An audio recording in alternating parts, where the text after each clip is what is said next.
Salut à tous, c'est Alexis, bienvenue chez la Maison Reptile. Bon là, vous le voyez aujourd'hui, je suis pas dans ma pièce reptile, je suis dans une grande pièce reptile chez Thomas et même dans un parc entier qu'on va vous présenter. Donc bienvenue Thomas. Merci à toi Alexis, merci d'être venu. Avec Bon, plaisir. c'est pas la première fois, tu deviens un peu un habitué du coin, hein, tu connais la route maintenant. C'est ça. Toujours un plaisir de venir, de voir des espèces que j'ai pas à la maison, de voir des espèces qu'on voit très rarement aussi sur les réseaux sociaux. Donc bon, on va un peu parler de toi, parler de tes projets, de Officer Reptile, de ces bêtes. Donc ça va être une vidéo super cool. On espère que vous allez prendre autant de plaisir qu'on va prendre de plaisir à la tournée. Oh, ça j'en doute pas. Donc là on est dans un parc de caïmans. Il y a deux caïmans qui sont juste à côté de nous là-bas. Ne vous inquiétez pas, on fait attention. De toute Je fais façon, attention à mes fesses, là j'ai un bout de fesses qui dépasse. Thomas connaît et maîtrise son sujet. Hein. Donc parle-nous d'un peu de ce super parc que tu as fait. Ouais, donc là c'est un parc qu'on a réhabilité il y a 3 mois de ça, qu'on a mis en route il y a 3 mois. On a agrandi, il faisait la moitié donc il y a 3 mois. Donc là maintenant il fait 4 mètres de long par 3,50 m de profondeur par 2 mètres de hauteur. Et donc on a une partie donc terrestre et aquatique forcément, hein, comme on est donc sur du Paléosuchus palpebrosus, un caïman qui est originaire de Guyane. Et donc on a un bassin qui fait lui 4 mètres de long par 1,50 m de largeur et 70 de hauteur. La partie terrestre donc fait le reste, hein, donc faites votre calcul, on va voir si vous êtes bon et si vous suivez un peu. Là le projet, alors c'est pour ça que c'est intéressant, hein, là on est vraiment au tout début du parc. On a un mur végétal qui va se créer grâce aux gouttières derrière. L'idée c'est de vraiment recréer un petit bout de la Guyane ici à terme. Donc j'ai plein de projets plus fous les uns que les autres. L'idée ce serait vraiment de pouvoir mettre de la grenouille. Moi je suis capacitaire Trachycephalus, donc du coup de pouvoir mettre de la grenouille en liberté dans le parc, pouvoir mettre du petit lézard aussi guyanais, mettre de l'insecte, vraiment recréer un biotope. Pourquoi pas dans mes rêves les plus fous d'essayer peut-être de caler un ou deux becs droits donc en oiseaux, parce qu'on en parlera un peu plus tard, mais je suis un peu aussi dans la folie des oiseaux et j'aimerais vraiment pouvoir mettre un ou deux, parce que c'est vraiment quand même un petit espace malgré tout, en mettre un ou deux dedans. Voilà, un peu le parc. Vraiment recréer vraiment l'écosystème, un biotope. Guyanais, ouais, c'est ça. En gros, on arrive ici, on ouvre la baie vitrée et paf, on est en Guyane. Déjà, on le sent avec la chaleur, l'humidité, hein, là. Bon, on a éteint un chauffage parce que sinon on était en train de cuire avec Alexis, mais... J'en ai ajouté aussi de la tête. On voit, je pense, la lumière rouge déjà depuis le début. Mais voilà, l'idée c'est vraiment ça, effectivement. C'est pouvoir de recréer un écosystème guyanais dans ce petit parc-là, quoi. Donc on a quand même 12 mètres carrés, quoi. Pour l'instant, tu as les paléos, tu as des poissons aussi à l'intérieur. Ouais, c'est ça. Pour l'instant, donc il y a les Paléosuchus, donc ils sont deux. J'ai mon mâle qui a 15 ans et j'ai une femelle qui est arrivée il y a 2 mois de ça maintenant, qui vient initialement du zoo de Vincennes. Et on a des tortues avec aussi, que j'ai récupérées en sauvetage, pas mal de tortues aquatiques, du poisson, on a du cyclidé, du guppy. J'aimerais introduire des espèces plus grosses, notamment du piranha, de l'oscar, pour représenter le bassin amazonien. Sauf que concrètement, avec les Paléosuchus, ça va être vraiment compliqué, parce que des gros poissons, ça peut vraiment représenter des proies assez faciles à prendre, et voilà, ça va, je pense que ça va pas se compliquer, quoi. En tout cas, moi, c'est le genre de projet que j'adore. Hein. J'avais déjà adoré celui de Pierre, maintenant celui de Thomas. C'est vraiment le kiff total de pouvoir refaire des parcs comme ça. J'espère un jour que je pourrai. Je ne sais pas si j'aurai la chance d'avoir un jour du paléo, mais même pour d'autres espèces, hein, vraiment des grands parcs comme ça. Avec, il y en a qui commencent à bien comprendre que j'aime aussi énormément les plantes et tout ça. Donc faire vraiment un bel espace comme ça, c'est vraiment le rêve. Ouais, là ça va exploser. Là. Je pense qu'au printemps, là, je l'ai lancé au début de l'hiver, donc les plantes elles sont un peu en végétation pour l'instant. Mais l'évolution en un an est folle. Ouais. Là, si les plantes se sentent bien, elles vont printemps, grandir tellement. déjà on voit, il y a de la monstera qui pousse, ici on en a d'autres qui commencent à grimper le long. Donc je pense qu'au printemps, tout le mur derrière, ça va être un mur végétal et ça va vraiment être quoi. Pour le résultat, il faudra suivre sur tes réseaux où tu mets exactement, ceux qui veulent voir le résultat, voir l'évolution surtout, parce que le résultat il va se faire au fur et à mesure, mais voir l'évolution, n'hésitez pas à nous suivre et à... Oh, puis je reviendrai, hein, je connais la route. Maintenant tu connais. On va faire une carte de fidélité. On pourra repasser. On va lancer l'idée là. Et du coup, et toi, avant d'avoir tout ça, t'as pas commencé directement avec un parc de paléo déjà? Si. Déjà, qu'est-ce qui t'a fait aimer du coup les reptiles, tout ce monde-là, des animaux? Moi je suis passionné depuis gamin, hein, vraiment depuis que je suis vraiment tout minot, depuis que j'ai 7-8 piges. J'allais chercher les couleuvres à collier, alors il faut pas le faire, hein. Moi je vous parle de ça, moi j'ai 40 ans. Ne refaites pas ce qu'il dit. Donc c'était il y a quand même quelques années, hein, c'était un peu différent déjà en termes de législation, mais même la faune française était quand même déjà protégée, mais voilà, quand on a 7 ans, on fait pas trop attention à ça, donc j'allais chercher les couleuvres à collier, des vipères que j'ai élevées dans des boîtes sous mon lit que je planquais, mes parents n'étaient pas forcément au courant, et Et voilà, et du coup, c'est vraiment toujours m'a passionné. J'allais avec mes bottes chercher des tritons que j'ai élevés, j'avais une petite mare, etc. Donc, c'est vraiment des animaux qui m'ont toujours plu. Et puis, dès que j'ai pu, j'ai pris mon premier serpent. Et après, de fil en aiguille, bon, j'ai eu des petites mésaventures. Entre temps, je suis un peu tombé, mais je me suis toujours relevé. Et ça fait maintenant plus de 25 ans que je fais du reptile. Et j'en suis enfin arrivé à, entre guillemets, mon Saint Graal, même s'il y a encore des projets d'évolution à venir. Il y a toujours d'autres projets de toute façon. Ouais. Dès qu'on en accomplit un, il y en aura toujours C'est d'autres. ça. C'est ça. Toujours dans l'évolution. Ouais, puis un vrai passionné, je pense qu'il s'arrête jamais. Il a toujours envie d'autres choses, de renouveau, de prendre son pied avec d'autres espèces, quoi. Et du coup, ton premier reptile, ça a été la couleuvre à collier. Ouais, voilà, on peut dire ça clairement, ça a été la couleuvre à collier. Ça vous arrivera pas à vous, Mon hein. Vous premier n'aurez pas reptile. comme premier reptile la couleuvre à Bah, collier moi, normalement. vous passiez maintenant. votre CDC faune française, mais non. Après mon premier reptile, ça a été un Morelia spilota. C'est une petite dédicace à Seb, d'ailleurs, que je vois plus, que j'ai plus de nouvelles, mais tiens, au cas où il verrait la vidéo. J'étais arrivé chez lui, j'avais donc, je crois, 17 ans, ouais, je crois, un truc comme ça, et il avait tout un tas de Morelia spilota, et il m'a dit, écoute, si tu arrives à mettre ta main dans le terrarium où ils sont tous, ils vont te mordre, tu arrives à mettre la main dedans et à en prendre un, je te l'offre. Et c'est comme ça qu'a débuté mon expérience dans les reptiles. Ils m'ont fait mon premier Morelia spilota parce que j'ai mis la main dedans, j'en ai pris un. Et tu t'étais pas fait mort. Et je me suis fait mordre. Ah. Si, j'ai sorti la main, j'avais plein d'agrafeuses un peu partout. Parce que les juvéniles en spilota, ils sont un peu tendus. Et voilà, et je me suis passionné de ces Morelia. Et j'avais créé à l'époque des forums. J'avais créé un forum qui s'appelait Morelia and Boiga. Parce que j'étais dès le début aussi passionné de Boiga. De Boiga. Boiga, c'est pareil, c'est une espèce qui m'a suivi depuis le début. Et maintenant, tu as réussi à en avoir. Et maintenant, j'en ai depuis longtemps, mais maintenant, j'en ai, on va dire, dans les règles de l'art. Ouais, là, je vous ai pris une des petites tortues qui est dans le parc. Elle est en mue d'ailleurs, on va lui relever son équelle. Ah oui, elle est tortue mue, ça c'est important de le savoir. Beaucoup de personnes Voilà, l'ignore. sur la cuisse, ça va se calmer. Hop, voilà. Il y a plusieurs espèces de tortues, on l'avait dit. Ouais, là dans le parc, j'ai de la Pelusio, j'ai de la Pelomedusa, j'ai de la Moremi sinensis qui sont dedans, et j'ai de l'Emidura. Voilà, On va la garder sur la cuisse, on la reposera. c'est toutes si des elle en a pas tortues envie. de sauvetage, des gens qui sont malheureusement dépassés par la taille, parce que vous voyez, là ça fait quand même une sacrément grosse tortue, hein. Donc dans un aquarium, il faut imaginer qu'il faut un gros aquarium, ça salit vachement, ça mange beaucoup, donc ça salit forcément vachement.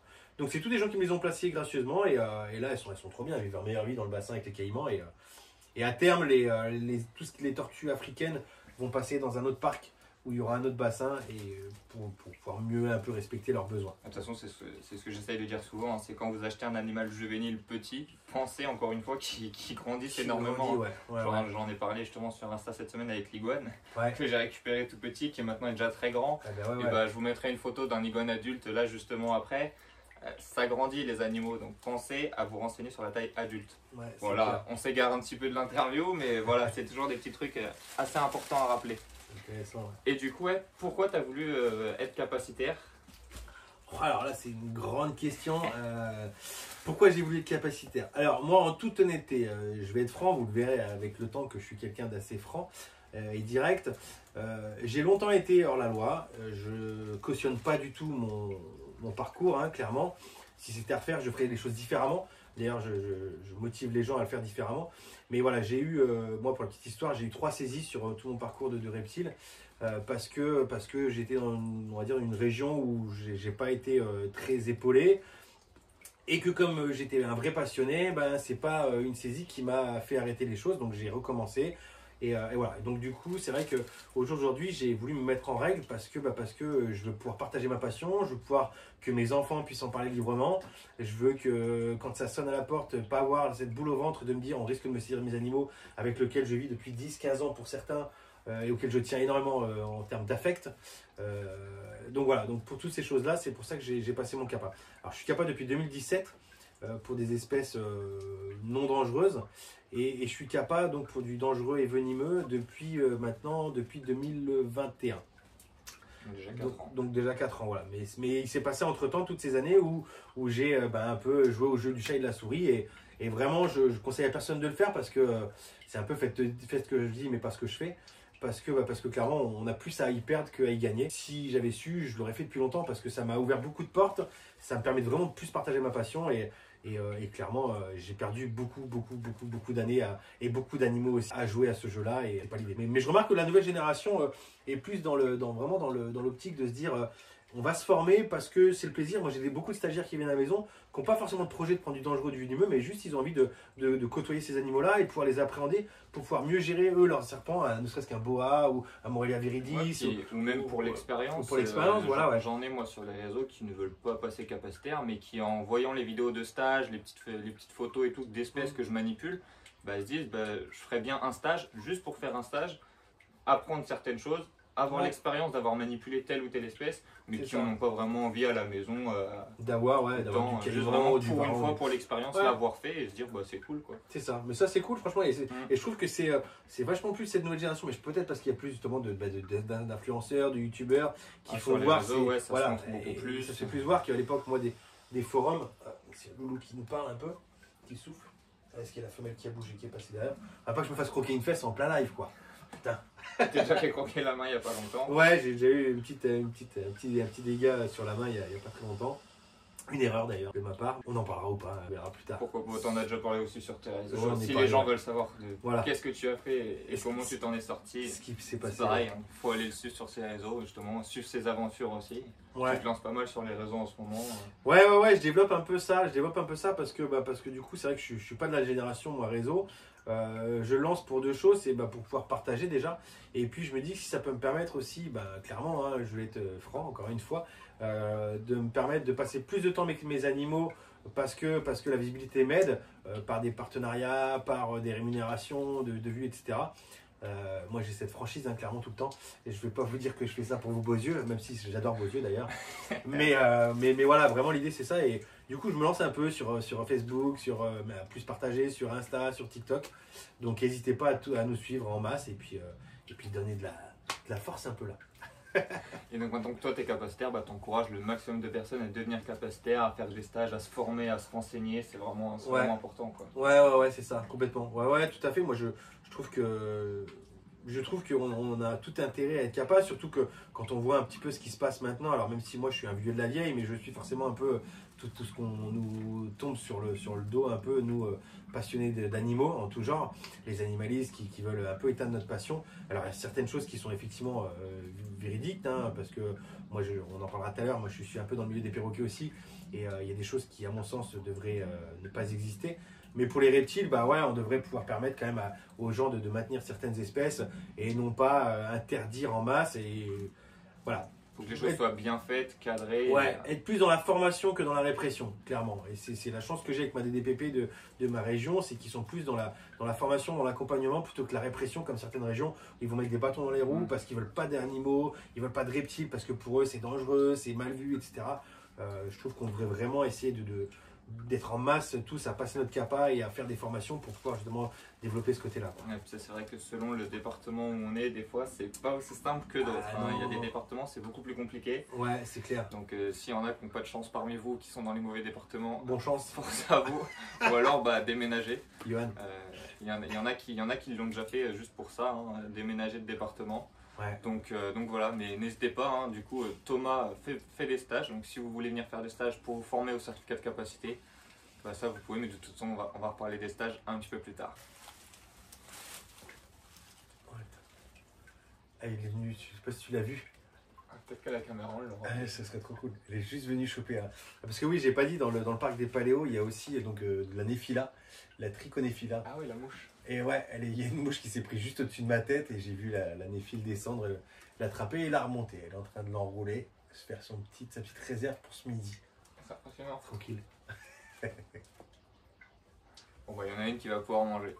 C'est ça. Et du coup maintenant que tu es capacitaire, tu as du coup ouvert ton entreprise Officer Reptile, c'est ça? Exactement. Alors en fait, j'ai ouvert mon entreprise parce que pour avoir le statut pro, pour justement avoir une assurance pour les formations, parce que du coup maintenant j'ai le droit à un certain taux de perte de mes stagiaires. Ça me permet, parce qu'au début j'avais des pertes, il fallait que je justifie, c'était un peu compliqué légalement.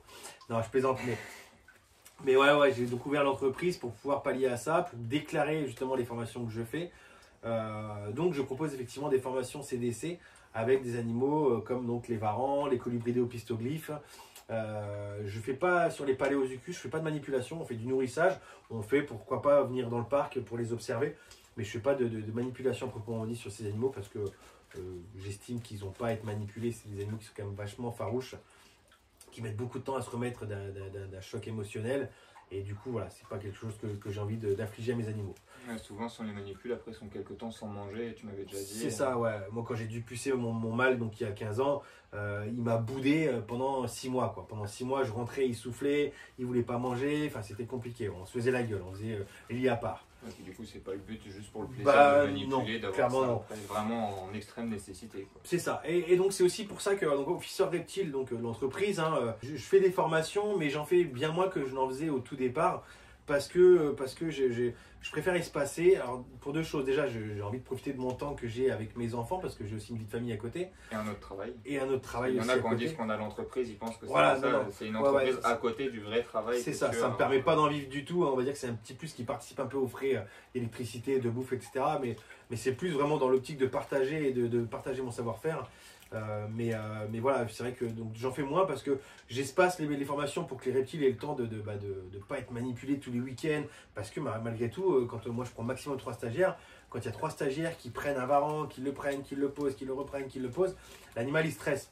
Alors bon, les varans sont des animaux qui sont quand même assez costauds, mais moi mes animaux sont, et ça c'est important, sont au minimum manipulés. Je veux qu'ils aient leur environnement. Là, vous verrez tous dans les gros parcs qu'ils ont, ils font leur vie, ils sont un peu comme en milieu naturel. Et du coup, ça reste des animaux pseudo-sauvages, même s'ils sont nés en captivité, mais je veux garder cet instinct-là. Je ne veux pas en faire un chien-chien. Donc voilà, je ne veux pas les stresser, les manipuler à outrance. Donc les formations se font de moins en moins, entre guillemets. Je vais en faire 2-3 par an maximum, grand maximum. Voilà, pour les formations. Et du coup, autre que les formations, tu as du coup d'autres projets. T'en as pas mal cette année, je pense. Ouais, alors cette année, ouais, alors là, le gros projet de cette année, ça va être vraiment surtout, je vais axer sur la reproduction des paléos, comme j'ai fait additionnel. Je voudrais vraiment les reproduire parce que en France, on est quand même un peu en retard là-dessus et on n'a pas de reproduction sur les paléos. J'ai pas mal d'amis qui sont sur le sujet et qui tentent aussi, donc c'est cool. Normalement, je pense que cette année, on devrait être quelques-uns à y arriver. Mais j'ai aussi, comme je disais tout à l'heure, moi je suis passionné d'oiseaux, d'animaux en général et d'oiseaux aussi, et des perroquets. Donc je me suis lancé dans l'aventure des perroquets il y a maintenant 3 ans. Et voilà, on a commencé avec 2 perroquets qu'on a achetés en élevage. Maintenant on a 15 perroquets, quasiment tous issus de sauvetage. Donc des vrais sauvetages, hein, pas à dire je le prends pour le mettre dans des conditions moins bien ou un petit peu mieux mais pas idéales. Voilà, d'associations, etc. Parce que les perroquets, c'est vraiment des animaux qui sont malmenés, maltraités. Et voilà, et ça, de faire partie de mes plus grosses envies, j'aimerais que la détention totale des perroquets soit interdite parce que je pense que c'est des animaux qui n'ont rien à faire en captivité. Parce qu'on leur donne pas les bonnes conditions de maintenance, que ce soit en nourriture, que ce soit dans une cage, etc. etc. Notamment, moi j'ai du grand haras, du gris du Gabon, etc. C'est des animaux qui ont besoin d'énormément d'espace et malgré tout ce qu'on peut leur donner, ça n'irait pas. Donc le projet, je m'éparpille, excusez-moi, je parle beaucoup, mais quand ça m'anime, j'ai du mal à m'arrêter. Mais le projet, ouais, donc cette année, ce serait de passer donc mon certificat, une extension, mon certificat, donc j'aimerais passer pour les mégalomorphes et scorpions et toutes psittacidés, donc les perroquets, et créer un sanctuaire pour les perroquets. Donc un sanctuaire, pas une association où on prendrait des perroquets pour les replacer chez d'autres personnes, mais vraiment récupérer. Quoi, plus un sanctuaire. Un sanctuaire, c'est vraiment récupérer les oiseaux, donc dans la capacité qu'on a, hein, pas se faire déborder, et qui restent à la maison. Okay. Et ici, voilà, ils restent ici, il y a 0 projet de reproduction. Pas de reproduction du tout sur nos perroquets. On a pas mal de couples, mais il y a 0 projet de reproduction. On boycotte entre guillemets les élevages. Okay. Parce que pour nous, vraiment, c'est des animaux qui ont, pour moi, rien à faire en captivité. Donc voilà, donc nous, c'est un peu paradoxal parce qu'on en a pris chez des éleveurs, mais là maintenant, ceux qu'on a, on va faire en sorte qu'ils soient à la maison. Je mourrai certainement avant eux, mais les enfants prendront le relais. Mais voilà, le sanctuaire sera de prendre ceux qu'on peut prendre et qui restent à la maison. Ouais, tu partages ta passion avec tes enfants, du coup. C'est ça, ouais, c'est ça. Ouais, ça, c'est cool. Ça. On essaye de leur faire prendre la relève. Ouais. Ça sera le cas aussi, j'espère, avec Soren. Moi, à chaque fois qu'il rentre dans la pièce, s'il pleure, je l'emmène dans la pièce, il s'arrête de pleurer. Et il regarde. Ah, ça mon... change de la télé. La maman, elle le met au sein, le papa, il l'emmène dans la pièce reptile, il fait plus rien. Donc c'est vraiment ça, c'est cool, le partage des enfants. Ouais, c'est vrai que c'est intéressant. Bon, souvent on a envie que nos enfants partagent notre passion, etc. Bon, moi j'ai 4 enfants et sur les 4, je vous dirais qu'il n'y a que ma dernière qui est vraiment au taquet. Les autres, bon, c'était au début un peu comme toi, tu vois, ils aimaient bien venir nourrir, venir regarder, etc. Maintenant, ils ont un peu délaissé le truc. Oui, bon, après chacun a ses passions, voilà, on n'est pas obligé de les obliger à être moi aussi, pourtant, je les prends des fois, je les attache là dans le parc des Caïmans au poteau, je sais pas si vous voyez le poteau, je les attache là, ils restent là. Il y a déjà la petite corde. Ah bah ouais, la corde est là. 3 heures pour qu'ils s'y intéressent, ils n'ont pas le choix. Et donc, ouais, du coup, le projet de passer tes extensions, les reproductions, t'as un ou deux autres projets encore ou c'est déjà très très bien pour cette année? Ouais, bah bien sûr, oui, oui. Bah, les projets, c'est ça. Les projets, c'est mon extension pour Mygale et Scorpion, les psittacidés, faire l'association pour le sanctuaire. Et en reproduction, bah, effectivement, les paléos, les boïgas. Après, ça, vous verrez au fur et à mesure. Boïgas, on a plusieurs couples là qui sont reproducteurs. Donc voilà, continuer là-dessus. Et puis, Bon, du coup, sur tes extensions, il n'y en a qu'une qui m'intéressera, moi. Mygale et Scorpion. Ah, que Scorpion. Mygale, Scorpion. ah, les araignées, c'est pas vraiment mon kiff. Et les oiseaux, bah, comme je t'ai déjà dit. Ouais, c'est trop bruyant. En fait, moi, ça fait trop de bruit, les oiseaux. Alors là, je le rejoins complètement. C'est trop bruyant. Ça fait vraiment du bruit quand ils font du bruit derrière toi et tout. Non, je pourrais pas. Les serpents, les reptiles, c'est bien, ça fait pas de bruit, c'est calme. C'est vrai, c'est vrai. Non, mais c'est vrai. Mais c'est pour ça, encore une fois, je rebondis, et puis je pense qu'on arrêtera sur les oiseaux là-dessus. Mais que les perroquets, ils ont rien à faire en captivité. C'est que, tu vois, c'est trop bruyant, c'est trop de contraintes. Hein. Moi, ça me prend beaucoup plus de temps, les perroquets, que les reptiles. Ouais, les reptiles, je peux partir pendant 15 jours, tout automatisé. Bon, bah, je les gère pas, quoi. Le nourrissage et les perroquets, c'est quotidien. C'est quotidien. Les excréments, ça en fait beaucoup. Ouais, ça fait beaucoup d'excréments. Bon, nous, on en a quelques-uns à la maison, donc il faut nettoyer tous les jours. Ça détruit beaucoup, ça fait beaucoup de bruit. Ça mange chacun une alimentation différente. Il faut des fruits, légumes frais tous les jours. C'est ultra contraignant. Donc, c'est pour ça que ça n'a, à mon sens, vraiment rien à faire en captivité. Il serait bien mieux en. Rester, ouais, alors tous les nés en captivité devraient ne pas être nés, du coup, mais voilà. Arrêter les reproductions. Ouais, c'est pour ça que. En plus, certains à outrance. Ouais, c'est ça, c'est pour ça que moi, je boycotte vraiment les élevages de reproduction, parce que reproduire du gris du Gabon, reproduire du Haras, reproduire du Cacatoès, ça n'a zéro intérêt. C'est comme reproduire du Pogona ou reproduire du chat de gouttière. Ça n'a pas d'intérêt. Il y en a plein dans les associations, plein dans les SPA. Bon, bah, arrêtons d'inonder le marché d'animaux que les gens n'arrivent pas à gérer et qu'on retrouve placés dans des endroits lamentables, quoi. Okay. Voilà un peu pour la petite aparté sur les oiseaux. Voilà, la petite interview assez sympa est finie. J'espère que vous avez kiffé entendre parler un passionné. C'est toujours intéressant. Même moi, dans cette petite vidéo-là, je parle pas beaucoup. Moi, j'écoute surtout. C'est un plaisir d'entendre des passionnés. J'espère que vous kiffez aussi. Je sais pas si tu as un dernier petit mot à dire. Non, bah merci à vous d'avoir écouté. Désolé si je vous ai gavé, parce que c'est vrai que je peux parler beaucoup. Et encore là, Alexis m'a dit il faut que tu sois clair, concis, parce que sinon je m'éparpille vachement. Mais non, mais je plaisante. Mais non, c'est toujours un plaisir de partager ça, des moments comme ça entre passionnés. Si vous avez des questions, bah, de toute façon, Alexis vous le dira, c'est dans les commentaires. Sinon, il y a tous mes réseaux qui sont dispo. Moi, je suis assez ouvert, hein, justement. Je sais pas que si vous faites une formation, vous pouvez me poser des questions. Je suis assez ouvert aux questions. Vous pouvez m'écrire. J'ai des questions tous les jours sur mes boîtes perso, que ce soit Messenger, Insta, etc. Donc, n'hésitez pas à me questionner pour les formations, pour des conseils, etc. Je suis présent et au plaisir d'échanger avec vous. Bon bah voilà, il a tout dit, hein. J'avais plus qu'à dire d'aller le suivre sur ses réseaux, il s'est fait sa petite promotion. Donc n'hésitez pas aussi à vous abonner à ma chaîne YouTube. Puis bon, on se dit à la prochaine pour encore plein d'autres vidéos. Salut! Allez, salut, ciao ciao.